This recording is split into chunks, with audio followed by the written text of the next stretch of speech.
بسم الله الرحمن الرحيم.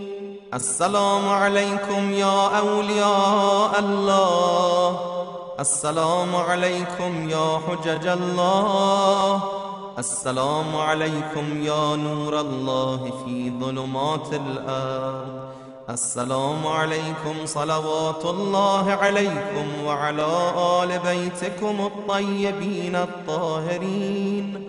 بأبي أنتم وأمي لقد عبدتم الله مخلصين وجاهدتم في الله حق جهاده حتى أتاكم اليقين، فلعن الله أعداءكم من الجن والإنس أجمعين، وأنا أبرأ إلى الله وإليكم منهم.